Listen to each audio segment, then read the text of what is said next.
अक्टूबर महीने के लास्ट हफ्ते में ही बहुत कुछ हो गया और आज भी सोशल मीडिया पर आप देखते होंगे कि योगेश और आरती की ही कहानी देखने को मिलती होगी। पर आज किस वीडियो में आप लोगों को आरती और योगेश की सच्चाई बताऊंगा कि आखिर इनकी जो जोड़ी है ये क्यों वायरल हो रही है। आखिर ये कहाँ के रहने वाले हैं। सोशल मीडिया पर यही देखने को मिलता है कि इन्होंने शादी करके बहुत बड़ा काम कर दिया, दोनों ने एक दूसरे का साथ नहीं छोड़ा। ये सारी बातें सोशल मीडिया पर हो रही हैं।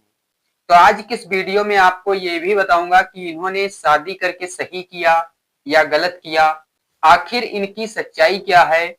और हर कोई जानना चाहता है कि आखिर ये रहने वाले कहाँ के हैं, आखिर इन्होंने ऐसा क्या बड़ा काम कर दिया कि लोग इनके पास मिलने के लिए आ रहे हैं। नमस्कार दोस्तों, मैं अनूप कुमार और चैनल पर अगर नए आए हो तो चैनल को सब्सक्राइब कर लेना और पास में लगे बेल आइकन को प्रेस करके ऑल पर सेलेक्ट कर लेना, क्योंकि इस चैनल पर मैं इस तरीके की वीडियो अपलोड करता रहता हूँ। तो अब चलिए बात कर लेते हैं कि आखिर ये सच्ची घटना है कहाँ की।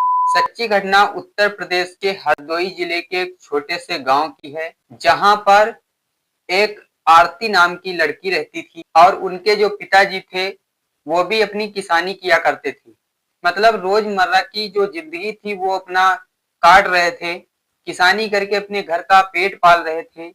ऐसे ही जिंदगी कट रही होती है तो सीतापुर के रहने वाले जो योगेश हैं, इनकी मुलाकात मार्केट में आरती से हो जाती है। मार्केट में इसलिए होती है क्योंकि ये जो योगेश होते हैं ये वहां पर सब्जियों और फलों की जो है ठेली लगाकर अपना सब्जी बेचा करते थे। आरती और योगेश की मुलाकात होती है। जब वहां पर मुलाकात हो गई तो दोनों में प्यार हो जाता है, लेकिन घर वालों को इस चीज का अंदाजा नहीं था कि मेरी लड़की किसी योगेश नाम के लड़के से मिली है और इन दोनों में प्यार हो गया है। योगेश ने भी अपने घर पे कुछ भी नहीं बताया, आरती ने भी अपने घर पे कुछ नहीं बताया। दोनों एक दूसरे से मिलने लगते हैं। दोनों की बातचीत होती थी फोन से, छोटे छोटे गिफ्ट देना, छोटी छोटी चीजें देना, ये सारे काम हो रहे थे। जैसे कहीं शादी पार्टी वगैरह होती थी तो आरती जहां जाती थी तो वहां पर योगेश भी आता था, वहां पर मुलाकात हो जाया करती थी। या योगेश कहीं शादी में जाता था तो आरती भी जाती थी, वहां पर मुलाकात हो जाया करती थी। या आरती मार्केट जाती थी, वहां पर मुलाकात हो जाया करती थी। वैसे फोन से तो बातचीत हो ही रही थी। एक दिन क्या होता है कि आरती योगेश के पास फोन करती है कि आपसे मुझे मिलना है। अब योगेश आता है आरती के गांव। तो जब आरती के गांव आता है तो वहां पर पड़ोस के ही एक लोग देख लेते हैं। तो वो जो पड़ोसी होते हैं वो जाके आरती के घर में बता देते हैं। तो आरती के घर में जो पिताजी होते हैं या मम्मी पापा जो कुछ भी होते हैं वो सभी लोग आरती को डांटते हैं। लेकिन तब भी ये प्यार यहीं पर खत्म नहीं हुआ।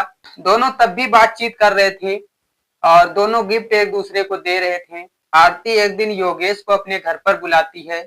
घर पर बातचीत करते हुए घर वाले देख लेते हैं। जब घर वाले देख लेते हैं, घर में सिर्फ आरती के चाचा जी थे। जब आरती के चाचा देख लेते हैं तो योगेश के ऊपर ताबड़तोड़ पिटाई होने लगती है। योगेश ने सोचा तक नहीं था कि मेरे यहाँ से जाने के बाद जब वहां पर बातचीत होगी तो मेरे साथ ऐसा होगा। जो चीज योगेश ने सोची नहीं थी वो चीज वहां पर हो जाती है। जब वहां पर योगेश की पिटाई होती है तो वहां पर माहौल और बिगड़ जाता है। आसपास के लोग इकट्ठा होने लगते हैं, लोग झुंड लगाकर खड़े हो जाते हैं, गांव के लोग सभी खड़े हो जाते हैं। तो आरती के चाचा ने योगेश से ये बोला था कि योगेश क्या आप इन्हें छोड़ना चाहते हो। तो योगेश जो है वो मना नहीं कर रहा था, कह रहा था कि मैं छोड़ नहीं सकता इनको। और आरती भी कह रही थी कि मैं इसको छोड़ नहीं सकती, लेकिन योगेश मानने वाला तो था ही नहीं।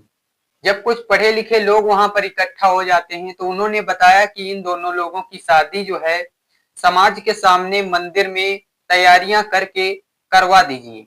फिर कहानी यहीं पर खत्म नहीं होती है। जब आरती के चाचा से ये बात पढ़े लिखे लोग कहते हैं तो उन आरती के पापा से, मम्मी से, सबसे पूछा जाता है।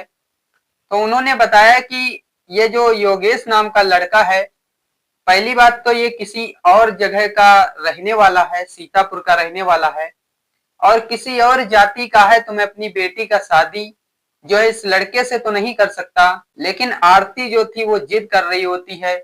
योगेश जो होता है वो भी जिद कर रहा होता है कि मैं शादी करूंगा तो इस आरती से ही करूंगा और किसी से नहीं करूंगा। और आरती भी जो है यही बोल रही थी कि मैं शादी करूंगी तो योगेश से ही करूंगी और किसी से नहीं करूंगी। फिर आखिर में यही होता है कि आप समाज के सामने यहीं पर शादी करवा दीजिए। जब वहां पर शादी के लिए तैयारियां हो रही थी मंदिर में, योगेश को दूल्हे का कपड़ा पहनाया जाता है और आरती को भी लाल साड़ी पहनाई जाती है। ना कोई रस्म थी, ना कोई बैंड बाजा था। योगेश की आरती के साथ शादी करवाई जा रही थी जोर दबाव और जबरदस्ती के साथ। समाज के सामने योगेश और आरती का प्यार एक गुनाह बन गया था। अब वहां पर बारी आती है कि दोनों के वरमाला डाला जाए। जब वरमाला डाला जा रहा होता है, पंडित जो था वो मंत्र जप रहा होता है, तभी आसपास के लोग वहां पर वीडियो रिकॉर्ड कर रहे होते हैं। तो वो वीडियो क्या करते हैं कि सोशल मीडिया पर डाल देते हैं।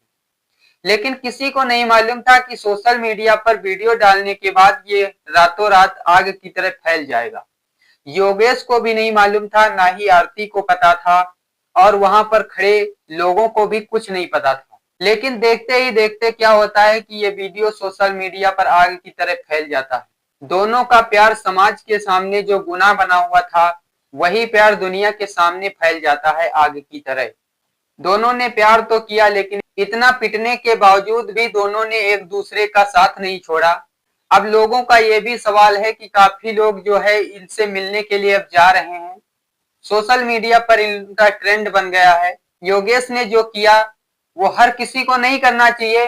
अब माँ बाप जिससे शादी करवा रहे हैं उससे करना चाहिए, पर योगेश और आरती जो थे इनके सामने मजबूरी भी बन गई थी, क्योंकि इनका जो प्यार था वो समाज के सामने एक गुनाह बन गया था। गुनाह क्या, वीडियो वायरल हुआ तो हर किसी को पता चल गया था। अगर चुपचाप इन लोगों की शादी हो जाती, कोई वीडियो सोशल मीडिया पर न डाला जाता, तो ये चीज किसी को पता नहीं चलती, चुपचाप शादी हो जाती। अब योगेश और आरती अपने घर में रहने लगते तो इस चीज का किसी को पता ही नहीं चलता। तो ये दुनिया के सामने, सभी के सामने जो है शादी खुल गई कि योगेश ने आरती के साथ प्यार किया और दोनों ने एक दूसरे का साथ नहीं छोड़ा। पर अब समाज में ये चल रहा है तो अब उसके लिए क्या कहा जा सकता है। पर आप लोगों से मैं यही कहना चाहूंगा कि इस वीडियो को बनाने का मकसद किसी को परेशान करना नहीं है, बल्कि आपको सचेत करना है और जागरूक करना है, ताकि आप लोग सुरक्षित रहें और सतर्क रहें। तो बाकी यही थी योगेश और आरती की सच्चाई। बाकी इन्होंने प्यार तो किया पर एक दूसरे का साथ नहीं छोड़ा। आप लोग इस वीडियो को कहां से देख रहे हो कमेंट करके जरूर बताइएगा। अगर आप लोग कमेंट करेंगे तो अगली आने वाली वीडियो में आप लोगों का नाम जरूर लिया जाएगा। और अगर आप लोग मेरे इंस्टाग्राम से जुड़ना चाहते हो तो इंस्टाग्राम की भी लिंक आपको डिस्क्रिप्शन में मिल जाएगी, वहां पे जाके मुझे फॉलो कर लेना। बाकी चैनल जरूर सब्सक्राइब कर लेना और वीडियो अच्छा लगा हो तो वीडियो को लाइक कर देना। तो अब चलिए, आपको मिलता हूं मैं नेक्स्ट वीडियो में किसी और कहानी के साथ। तब तक के लिए जय हिंद।